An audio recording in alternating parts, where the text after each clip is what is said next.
Hello, here is the D-lydian flutarina, and just going to give you a little heads up on the instrument so that you can be all excited as it's flying to you from straight from Oregon. I have a nice handful of pieces in the UK and some different European countries now over the past couple of years. So thank you for that. I really appreciate more of my art going out into the world. That really means a lot to me. So thank you so much. Instrument operates very much like a simple hybrid between a flute and an ocarina. It has a sort of a gem shorn style approach to it. There's 6 holes in the front, three and three. Your pinkies and your thumbs can brace the instrument, okay? And right hand on the bottom 3, and then left hand on the top 3, and then the thumb hole is your left hand as well. There is a tone hole right here, and that needs to remain open when you play the flute. So don't obstruct it with any clothing or, accidentally, just make sure that the airflow, the way that you have to hold it, the air, from the instrument will spill like out at your chest. So as long as it's not being obstructed in any way, the tone hole is necessary for the flute to operate properly, for all of these finger holes and the intonation, and also to be in key in terms of like being on the green line with the tuner. The breath pressure for this piece is pretty soft. It's like soft to moderate at the highest notes with like most of the finger holes open. It's a casual climb from being like soft and like relaxed with, I'd say, the root note, which is 0. So that would be all holes closed. I like to call that resting position, or 0. So 0, 1, 2, 3, 4, 5, 6, and then 7 in the back. And that is the full D-lydian scale climb as well. If you just play the flute in succession from bottom to top, it's 0, 1, 2, 3, 4, 5, 6, and then 7 in the back. And then you can just explore all the different combinations and, crescendos and decrescendo-y approaches, and create your own arpeggiations with, and different patterns and stuff with the instrument. It's got a really nice sort of audible volume. I'd say it's not super loud until you get to the last 3 or 4 notes in the scale. They're very bright and very clear, and they sound fantastic. And then the lower tones, like the bottom 3 and then the all holes closed, the root note, they are really, really warm and buttery and smooth. But this thing does operate like, a bass flute. It's moving into the timbre or the range that those flutes would operate in. So it's a flute that you don't necessarily need to put a lot of air into it to make it play. It's super user friendly in that department. You just have to blow through this little slit right here and make sure that, your bottom lip is here, your top lip is resting maybe on the top portion of this wood, and just direct all of your air through this little slit.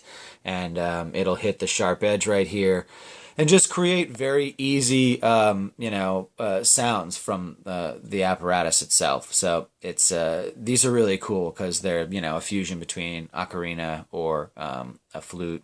And I like to consider them, just like an adult whistle, in a way where there's a lot of different approaches and uses for this. Whether for personal meditation, you can also gig with it and jam with other people, if you want to do some sort of digital recording too.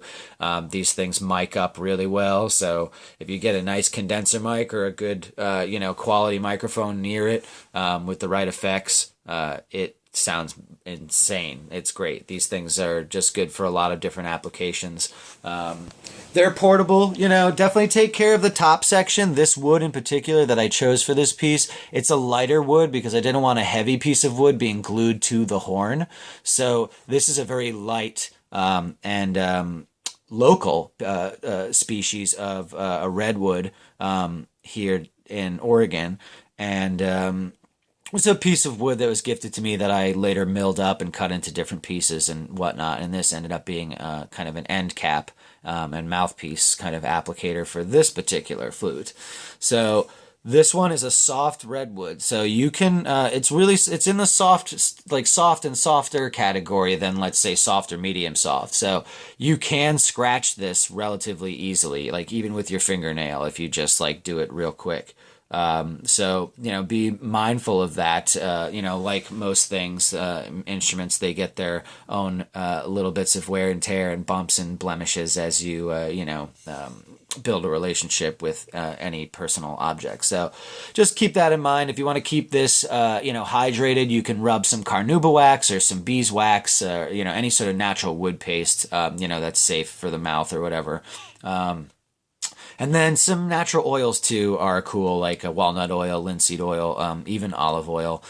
Just ones that don't, spoil very easily, and they can hydrate the wood as well. These are just glued on here. Keep the instrument in a nice, sort of temperate climate, so it's not switching between extreme hot and extreme cold. It is organic material, so it will kind of ebb and flow in the environments that it gets placed in. So not too dry, not too super humid, is totally cool. Room temperature in the upper 60s to low 70s of a standard household is fine. It can... This one has a little bit of a hood here, so like these little sidebars. So this one can actually be played probably outside for a little while if it's not too windy or rainy or whatever.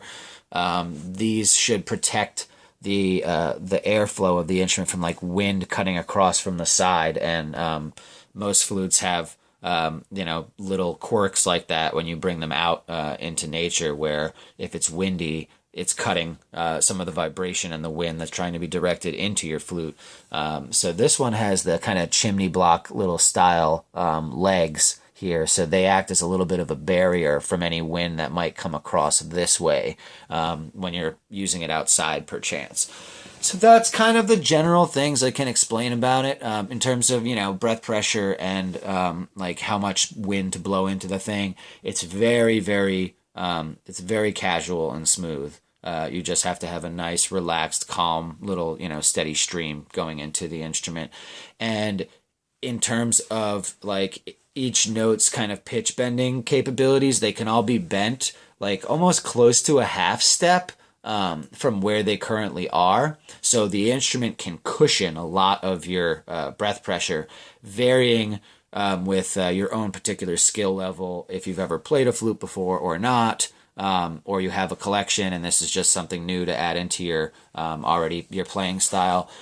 They're very user friendly in that department. So just give yourself a little bit of time and be patient with just hearing all the scale climb and understanding the breath pressure differences between each hole. They're minuscule, actually, on this particular model. So you only need to use like a smidge more air each time that you lift another finger. And you'll feel it. The instrument responds really well to whatever level of air you actually put into it. But there's a set amount of like pressure in each one that you can toot to get it to always hit the green line. So they're very fun in terms of being able to have it the sound be moody and expressive in that department. Lots of good like cheek and tongue fluttering techniques with vibrato that you can impart into like warbling the notes and stuff. So have fun exploring that as well. Thank you so much. Once again, I really appreciate it. I'm going to package this up and just give it a quick buff and wrap it in some bubble wrap and send it out. So I appreciate it. Thank you once again from Kyle's Crafts, and have a happy holiday.